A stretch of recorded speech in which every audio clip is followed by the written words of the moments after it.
দাঁড়াও, ভিডিওটা একদম স্কিপ করো না। স্কিপ করলে এতে তোমারই লসকান হতে পারে। কারণ আজকে ভিডিওটা তোমাদের গুরুত্বপূর্ণ তথ্য দেওয়ার জন্য এই ভিডিওটা আছে। এই যে আমার দেখতে পাচ্ছ যুবসাথী ফর্ম, এই যুবসাথী ফর্ম কীভাবে পূরণ করতে হয়, কোথায় জমা করতে হয় এবং কোথা থেকে এই ফর্ম পাবে সেই সব সম্পর্কে একদমই নয়।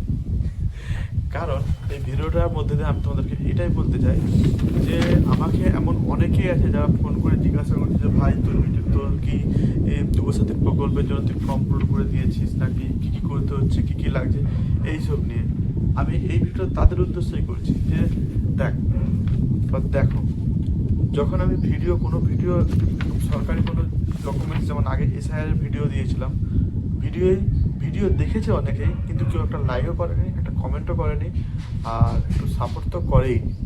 ঠিক আছে, তো তাদের জন্য এটা বলা যে আমাকে পার্সোনালি ফোন না করে আমার চ্যানেলটা বা আমার যে আইডিটা তো তোরা দেখছিস বা তোমরা দেখছো, সেখান থেকেই তোমরা ডকুমেন্টসগুলো পেয়ে যাবে বা কীভাবে কী করতে হয় সেটা পেয়ে যাবে।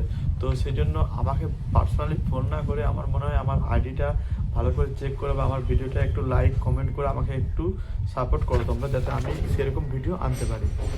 আর সত্যি কথা বলতে আমি এই ফর্মটা পূরণ করেছি, আর এই ভিডিও তোমাদেরকে দিয়ে দেবো আজকে সন্ধ্যের মধ্যে। তোমরা এই ফর্মের ভিডিও বা ফর্ম সম্পর্কে যে কোনো তথ্যর ভিডিও পেয়ে যাবে। তো সেটার জন্য আমার আইডিতে যেও, আইডিতে গেলে তোমরা সমস্ত তথ্য সেখানে পেয়ে যাবে।